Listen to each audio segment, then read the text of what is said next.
Hey guys, tonight we step barefoot into the misty echoes of a place where secrets clung to wet stone walls and whispers floated like steam through the air. You're walking through a creaky wooden door into a medieval bathhouse, a real one, not some fantasy novel version with lavender oil and soothing flutes. The floor's damp, the windows fogged up, and the air smells like warm bread, wet wool, and something vaguely herbal that might be mint or might be boiled cabbage. You can't tell. It's loud in here. Sloshing water, light laughter, and quiet murmurs all swirl together. The heat slaps you in the face, then seeps into your bones like a persistent puppy begging for attention. You look around and realize, no one's exactly dressed. Some folks are in loose lion wraps. Others wear nothing but confidence. A few are pretending they forgot how to look up from their knees. This isn't just a bathhouse, it's a medieval social network. No filters, no screens, just a bunch of sweaty humans. Talking politics, love, and fish prices while strategically covering themselves with towels the size of napkins. So, before you get comfortable, take a moment to like the video and subscribe, but only if you genuinely enjoy what I do here. And drop a comment below with your location and local time. I love seeing where and when people are listening from. Now, dim the lights, maybe turn on a fan for that soft background hum, and let's ease into tonight's journey together. You wade in slowly.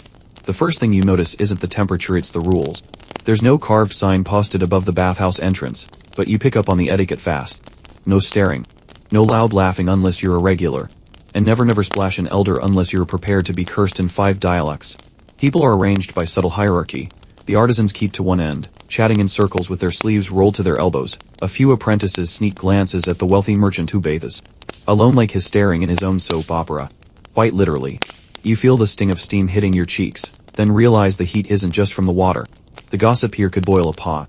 The woman to your left whispers to another about a baker who added sawdust to his flour, while across the pool, a man mutters that the town priest has been seen entering the apothecary far too often for someone who claims to cure with faith alone. You sit beside a wooden ledge, running your fingers over grooves left by generations of bathgoers. Steam curls around your arms like lazy snakes, and just then, a young boy dives into the water, shrieking with glee. Is immediately yanked out by his grandmother, who apologizes to the nearby group of elders. "Is still new," she mutters. One of them grunts. "Back in my day, we didn't splash unless it was to chase off frogs." Historians still argue whether this early bathhouse etiquette evolved naturally or was enforced by civic ordinance. Some towns, like medieval Nuremberg, had posted rules, others relied on deeply ingrained habits, passed down from soaking generation to soaking generation. But no matter the location, one thing stays consistent: the bathhouse isn't just for washing your body. It's for scrubbing away the day's irritations, soaking in the warmth of companionship, and catching up on everything the town crier doesn't announce. Your skin starts to glow, not just from heat but from the mild embarrassment of being semi-nude near someone who once watched you drop a turnip in the market. The linen towel across your lap isn't helping. Across the bath, 2 older women sit knee to knee, their hair wrapped in cloth turbans. They don't even glance your way. They're locked in a story about someone's cousin who married someone else's tailor, which caused a scandal involving a goat, a broken ladder, and an unfortunate misunderstanding involving lentils. The water laps against your ribs. There's a crack in the stone wall too. You're right, just big enough for a frog to poke its head through. Yes, frogs were frequent bathhouse guests. No one could keep them out, and most people didn't try. There were even tales of bathhouse frogs being good luck. You close your eyes for a moment. The warmth is perfect. Your fingers prune. And yet, around you, the air buzzes not with sound, but with the unspoken knowledge that these walls have heard more than church pews ever will.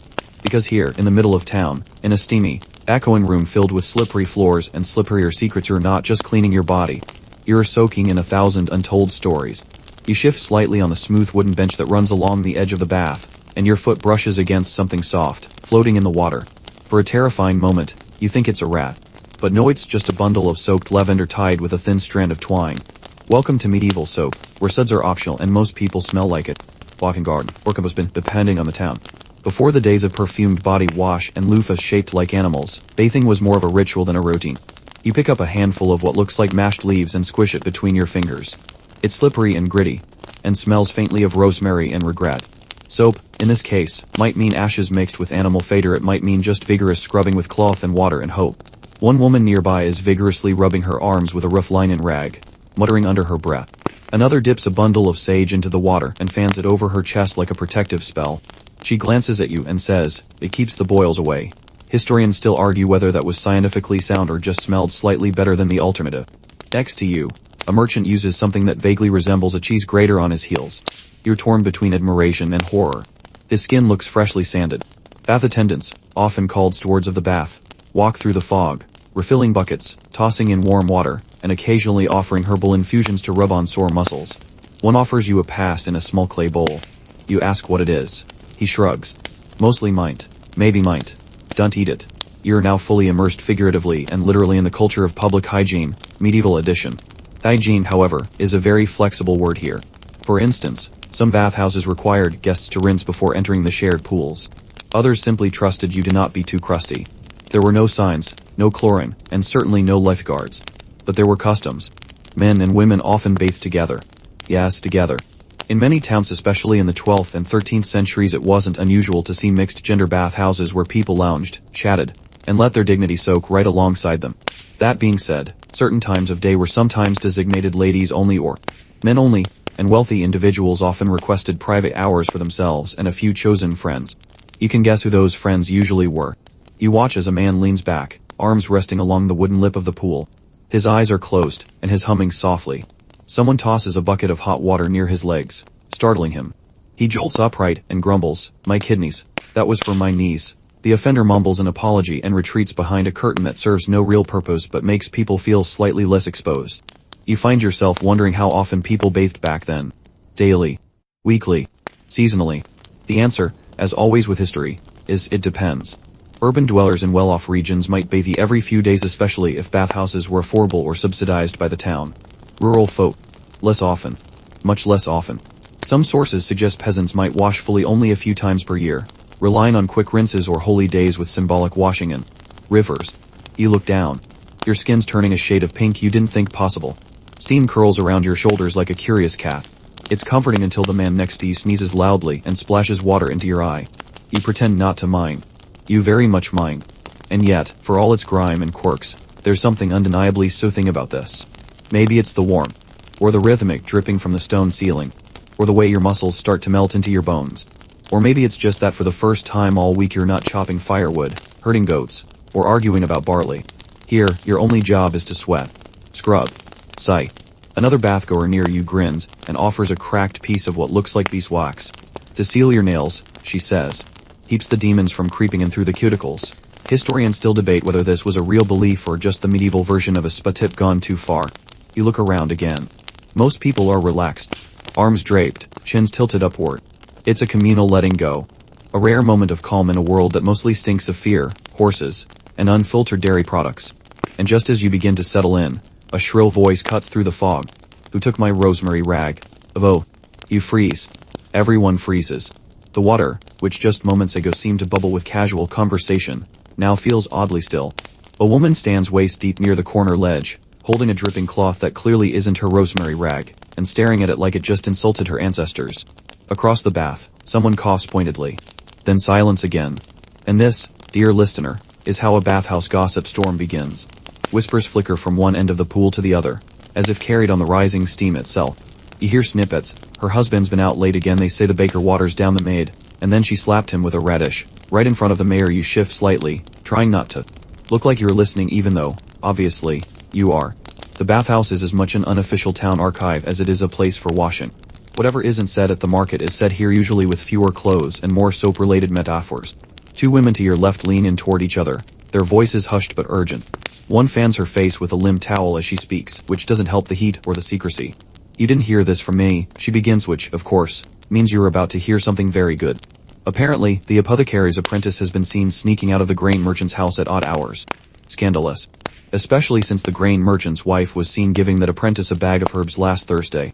What kind of herbs? Nobody knows. But they smelled too sweet to be legal, one of the women says, raising a conspiratorial eyebrow. You're not sure what that means, but it sounds juicy. Historians still debate how much of this bathhouse gossip actually shaped medieval life or just added steam to already boiling rumors. But in a time before printed newspapers or tech-to confessionals, a whisper in the bathhouse could ripple outward into serious consequences. Someone once accused a town elder of sorcery based on a murmured tale overheard during a rinse. The man had merely been talking about planting garlic during a full moon, but after enough bathhouse whispers, it became communing with demons. He ended up having to flee town and start over as a goat herder. A very clean goat herder. Back in your corner, the gossip shifts tone. Now it's lighter. Someone's recounting a wedding feast where the roasted swan caught fire, and the bride claimed it was an omen of passionate love. The speaker rolls her eyes. More like indigestion. Another group debates a more practical topic. who's been stealing bathhouse sandals. One man claims his pair definitely had a buckle, and the ones he found afterward definitely do not.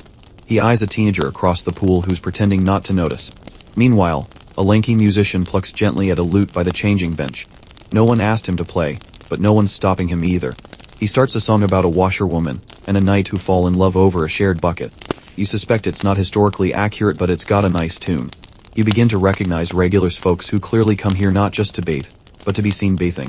One woman adjusts her scarf every 5 minutes while laughing just a little too loudly. A man sits alone in the hottest section, eyes closed, giving off the vibe that he's above it all while clearly listening to everything.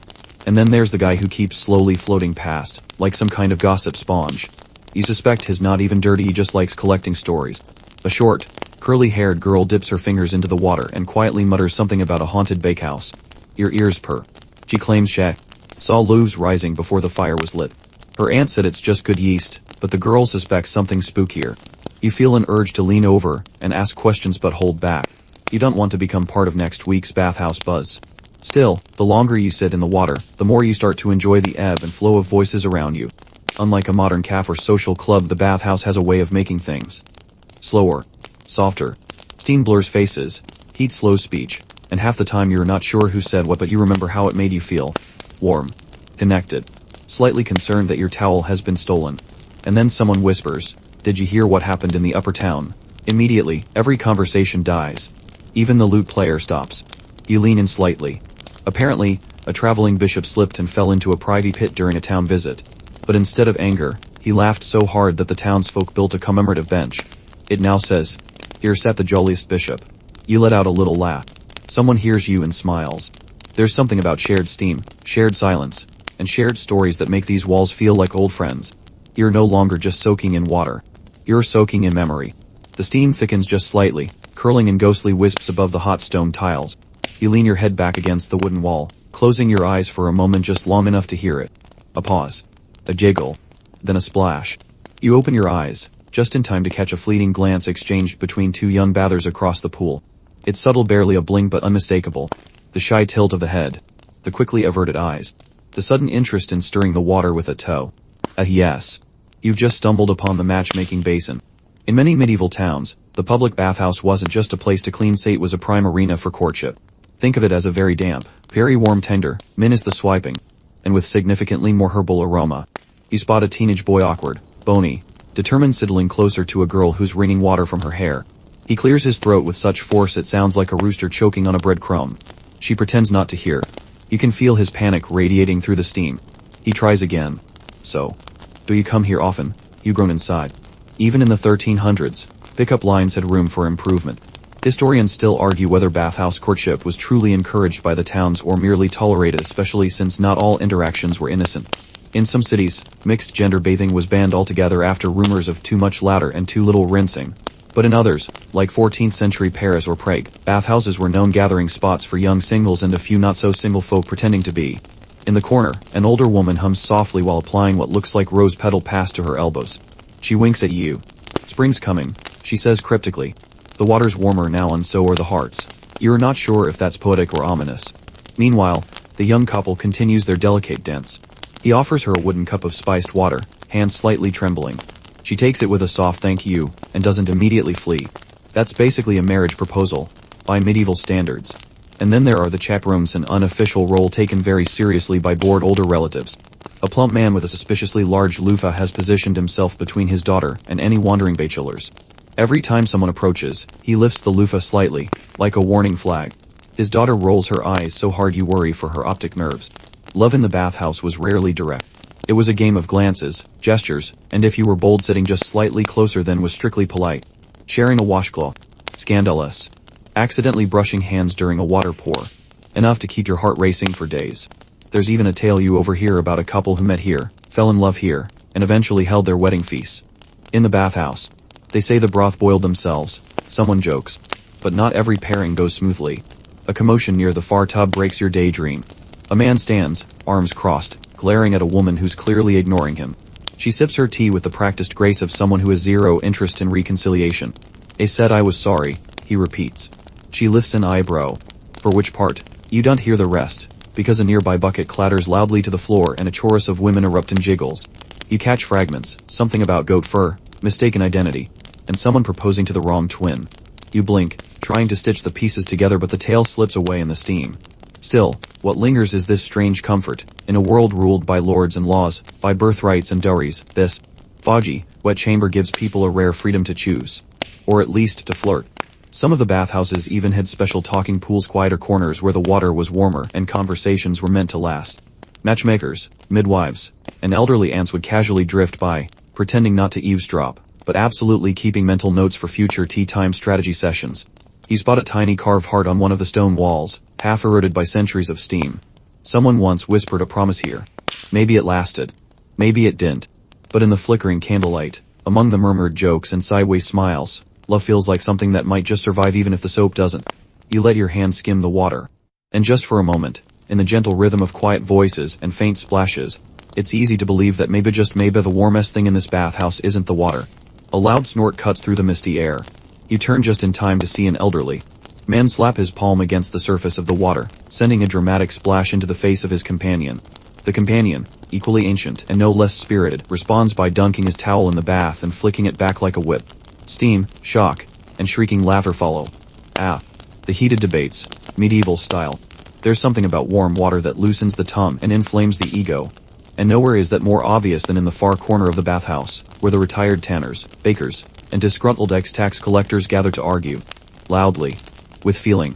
And usually with some level of theatrical splashing. Today's topic. Whether the fishmonger's prices reflect an honest living or theft with scales. Literally.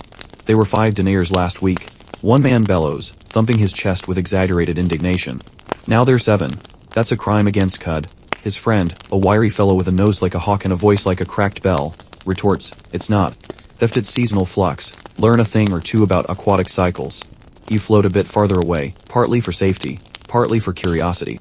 These arguments are less about facts and more about rhythm. They rise and fall like chants, punctuated by the slap of wet towels on thighs and the occasional belch. Historians still argue whether these bathhouse debates served a civic purpose or were just old men being old men in a time before chess clubs and retirement pensions. Some suggest it was a sort of informal public forum, an echo of the Roman thermae, where politics and gossip shared equal weight with scrubbing and soaking. But these men, they're not quoting Aristotle. They're yelling about onions.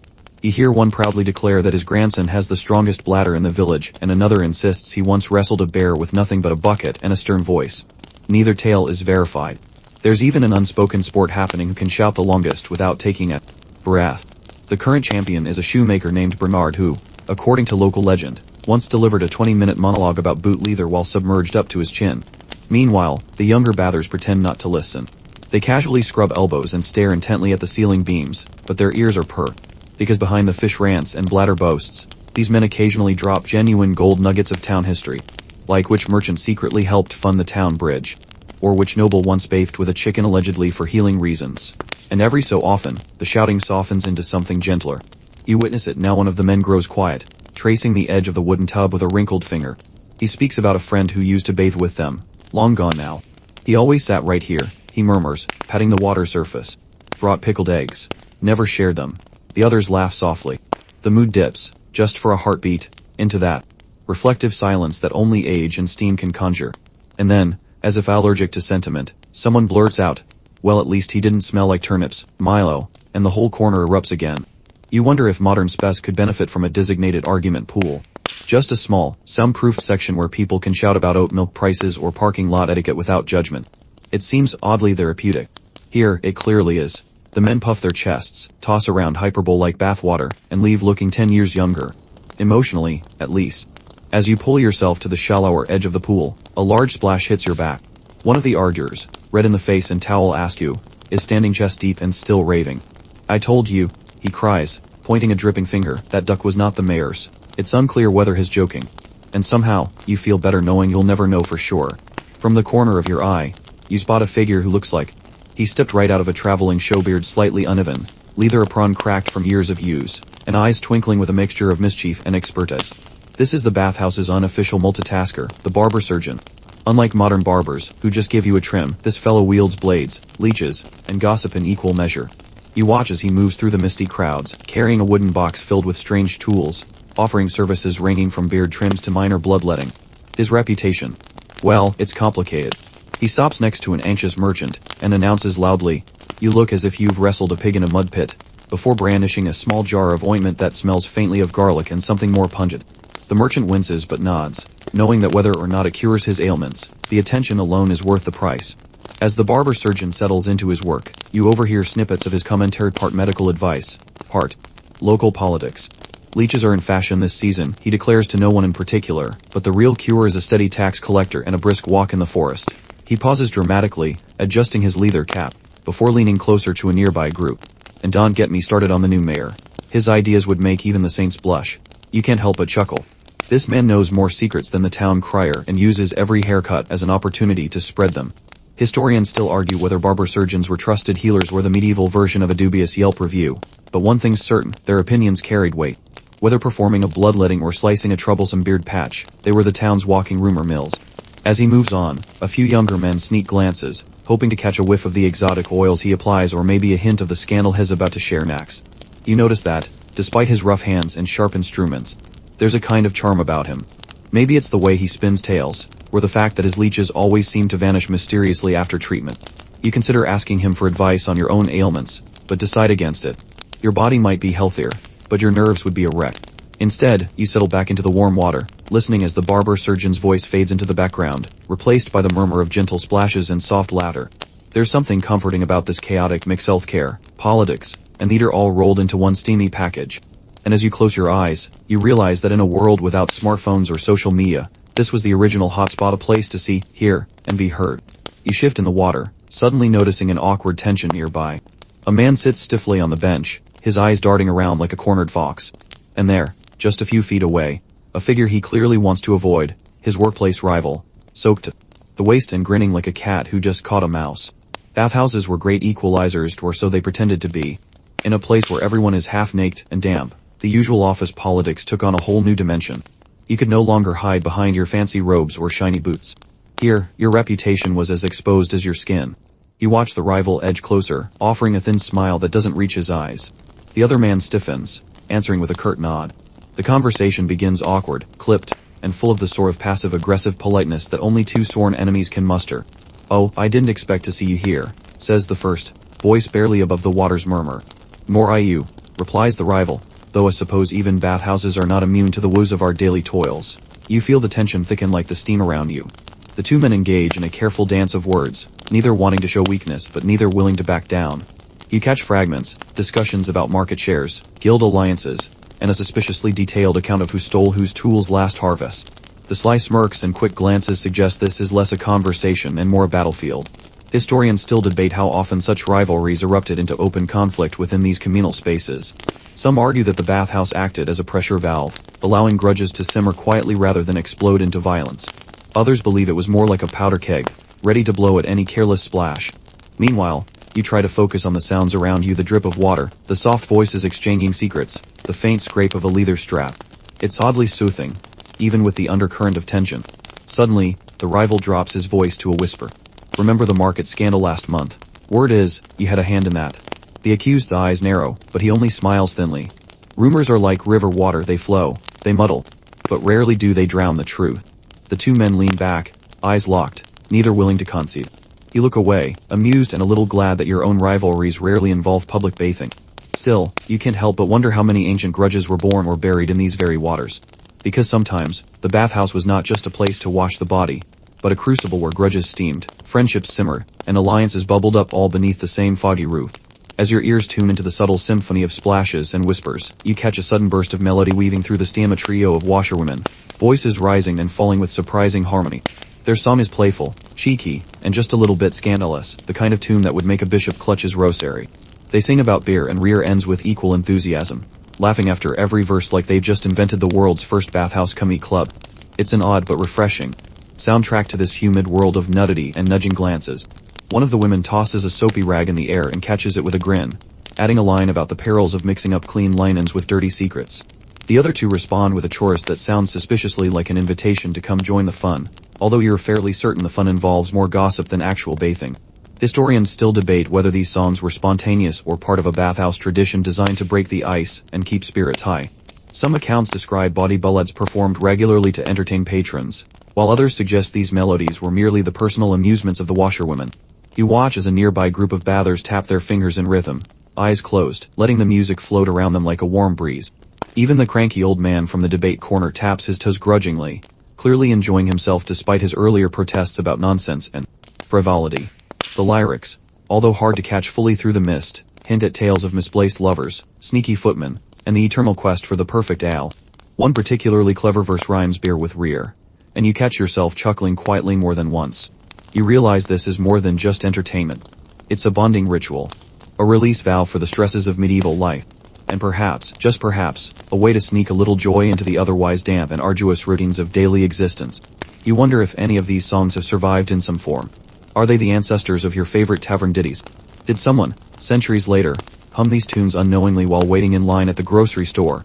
The washerwomen's voices dip lower, softer now, weaving a lullaby for the bathhouse itself, a gentle ode to water, warmth, and whispered secrets.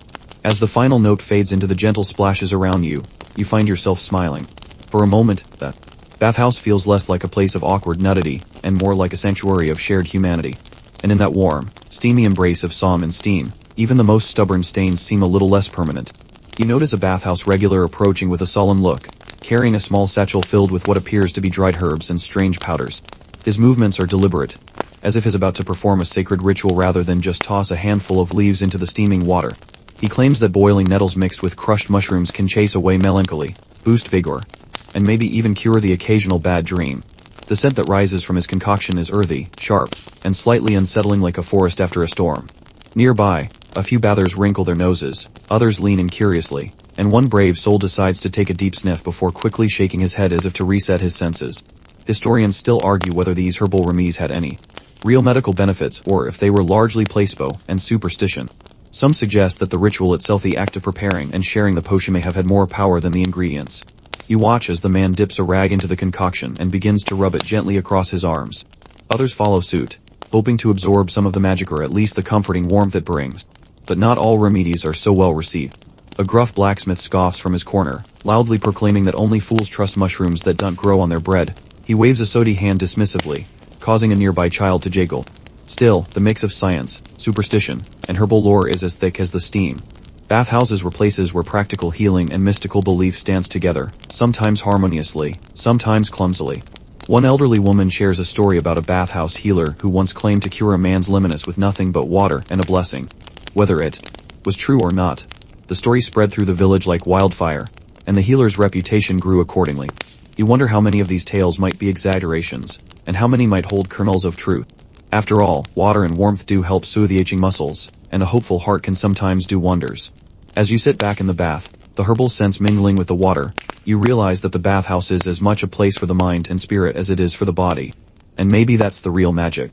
Suddenly, a minor commotion breaks the soothing rhythm of the bathhouse. You hear a woman's voice raised in mild outrage, sharp but not unkind. Someone has taken her towel. Or, as she dramatically puts it, the betrayal of the century. The great towel mix-up incident has begun. In a communal bathhouse where towels are scarce and often indistinguishable, usually just small pieces of coarse linen, grabbing the wrong one can lead to a cascade of passive-aggressive exchanges. The woman storms over, scanning piles of damp cloths, eyes narrowing with every mistaken grab. Her friend attempts to intervene diplomatically, suggesting that perhaps the towel was taken by accident, but the offended party is having none of it. "You mean to tell me my only towel is now wrapped around her?" she hisses, pointing across the room at a blue bather happily drying her hair. The accused shrugs, a faint smirk playing at the corners of her mouth. Passive aggression in medieval bathhouses was an art form often expressed through stolen linens, a well-timed caw, or an exaggerated yawn directed just so. Because direct confrontation while exposed was, understandably, frowned upon. You notice a few bathers exchanging amused glances, as if this towel debacle is the evening's entertainment. Some whisper about the last time a similar mix-up led to a dramatic splashing match that ended only when the town's constable was called into meeting. Historians still debate whether these linen disputes were common or just the stuff of exaggerated chronicles. But given the scarcity of clean fabric, and the social tensions bubbling beneath the steam, it's easy to imagine towels as prized trophies and symbols of status. The woman finally storms off, clutching a soggy replacement she found behind the wood pile, muttering about civilized manners and personal boundaries. Meanwhile, the smirking towel thief resumes her bath, humming a tune that sounds suspiciously like a victory song. You chuckle quietly, appreciating this glimpse into medieval petty drama. After all, some things never change, whether it's office politics or towel theft. Human nature has always found ways to make communal spaces interesting. You carefully wrap your own towel around your waist, making sure no one's eyeing it with suspicion. And you settle back into the warm water, the mix of humor and humanity as comforting as the bath itself. Children's laughter pierces through the thick steam like bright bells. You turn your head to see a group of small kids splashing and darting around the shallow end of the bathhouse, their bare feet slipping on the wet stone floor. It's chaotic and joyful, a riot of energy in a place otherwise dominated by whispered conversations and careful manners. The elders, perched like sentinels on the benches, grumble softly. When I was young, one mutters to a neighbor, the bath was a place of quiet reflection, not a playground for water sprites. Another adds with a sigh, these days, you can barely dip your toe without dodging a flying splash or a mischievous shove. The children, blissfully unaware of the complaints, invent daring games involving slippery tiles and water races. One particularly bold boy attempts a leap from the edge, missing spectacularly and sending a tile wave toward the nearest elder. The splash is met with a chorus of admonishments and laughter. The boy grins sheepishly, wiping water from his eyes. You find yourself smiling at this contrasts the youthful exuberance and the grumpy nostalgia. It's a timeless dance, really, between generations sharing space and stories. Historians still debate the exact role of children in medieval bathhouses.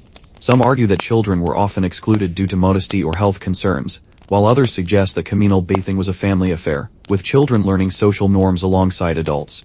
Either way, the sounds of splashing and laughter add a lively rhythm to the bathhouse's usual hum.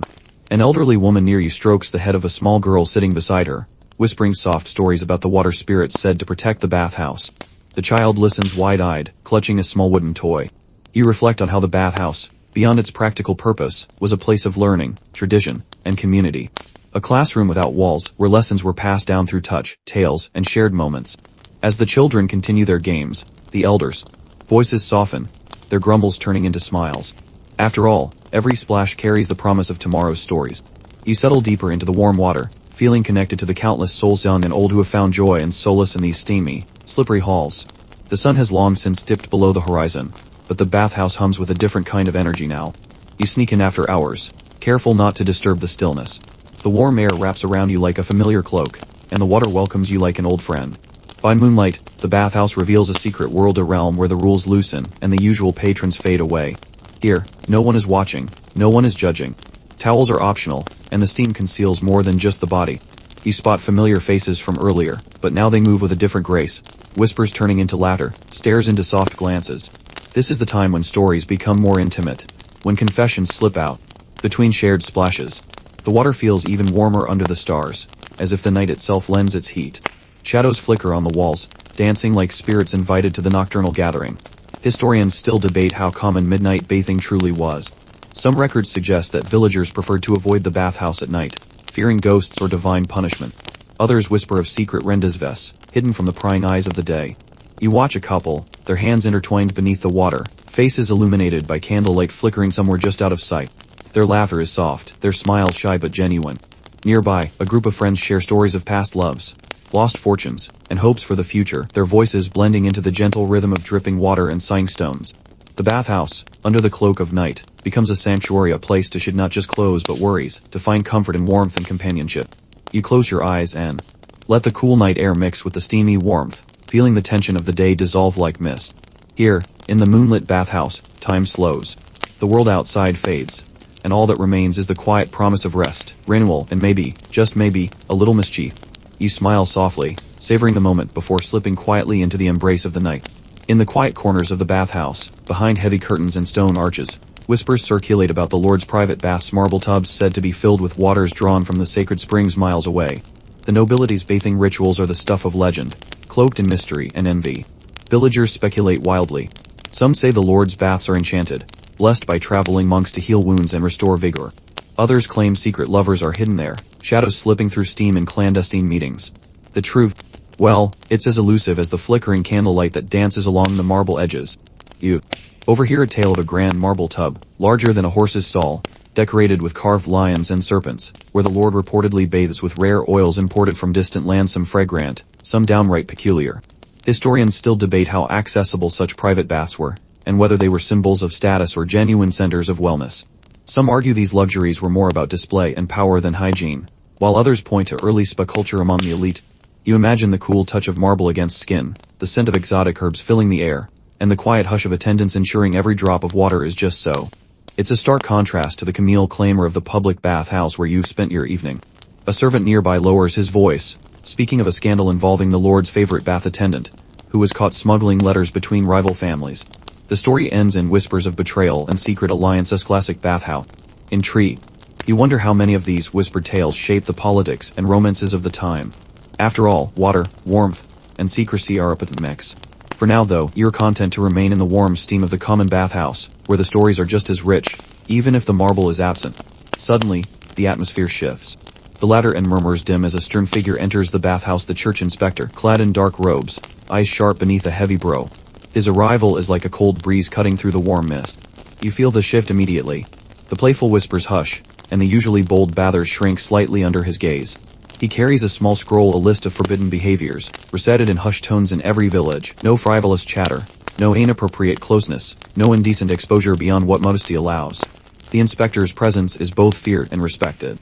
He is the enforcer of moral order, ensuring that the bathhouse remains a place of cleanliness, both physical and spiritual. You watch as he approaches a group who had been engaged in particularly loud banter, his voice low but firm. Remember the sacred duty of purity, he intones, lest the Lord's judgment fall upon this house. Some nod silently, others exchange nervous glances. A few mutter prayers under their breath, clutching towels a little tighter. Historians still debate how influential such inspectors truly were. Were they respected guardians of virtue or symbols of oppression? Some records speak of bathhouses closing under their strict orders, while others hint at secret defiance and hidden revelries continuing after hours. You notice a young couple quickly separating, and a rowdy group falling silent. The inspector's eyes linger on a pair of bathers who had been sharing an especially intimate conversation. Finally, after his rounds, he nods once and departs, leaving a trail of quiet and apprehension behind. As the bathhouse slowly returns to its usual rhythm, you reflect on this delicate balance between freedom and control, between human desire and societal rules. In this steamy world of water and whispers, every splash carries the weight of watchful eyes, and every secret is guarded not just by steam, but by solemn promises and silent oaths. The night deepens, and the heat of the bath begins to wane. You linger in the cooling mist, your skin wrinkled and warm, replaying the whispered tales that floated around you like the steam. The bathhouse, with its mix of ladder, secrets, disputes, and soft confessions, has been more than a place to cleanse the body. It's been a sanctuary where people bared their vulnerabilities alongside their skin, where community was forged in shared warmth and whispered stories.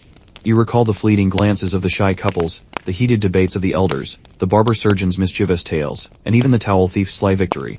Each moment woven into the fabric of this timeless place. As you prepare to leave, the sounds soften, the splash of water, the low hum of voices, the occasional drip from a leaking pipe fading gently into the background. Historians still argue whether public baths were primarily practical, social, or symbolic spaces. Perhaps they were all three, wrapped in the steam of human connection. You take a deep breath, savoring the mingling scents of herbs, warmth, and whispered secrets one last time. And as you step out into the cool night air, you carry with you the echoes of a world where cleansing was more than routine, it was ritual, respite, and revelation. The bathhouse's doors close softly behind you, leaving the warmth and stories to settle back into the stones. You walk away, feeling lighter, cleaner, not just on the outside, but somehow within. Now, as you settle into your quiet space, feel the gentle weight of relaxation spreading through your body. Imagine the bathhouse steam swirling softly, embracing you like a warm blanket on a chilly evening. Let your breath slow and deepen, each inhale bringing calm, each exhale releasing tension. Picture the fading glow of candlelight reflecting off ancient stone walls, the distant drip of water echoing like a lullaby. In this moment, the bustle of the day slips away, replaced by a soothing stillness that lingers like the last warm ember of a fire. The voices you heard soften into whispers, the latter into gentle sighs, and the world outside grows distant and hushed. Let your mind float on the warmth and calm, like drifting on a quiet pool beneath a starry sky. Feel your muscles soften, your heart slow, your thoughts ease into peaceful rest. Remember that, just like the bathhouse of old, you have a place of sanctuary within yourself, a space to cleanse, to heal, and to renew. Allow the quiet to fill you, the gentle hush to comfort you, and the soft warmth to carry you toward sleep. Tonight, you are wrapped in the timeless embrace of water and whisper, held gently by the calm night. Sweet dreams.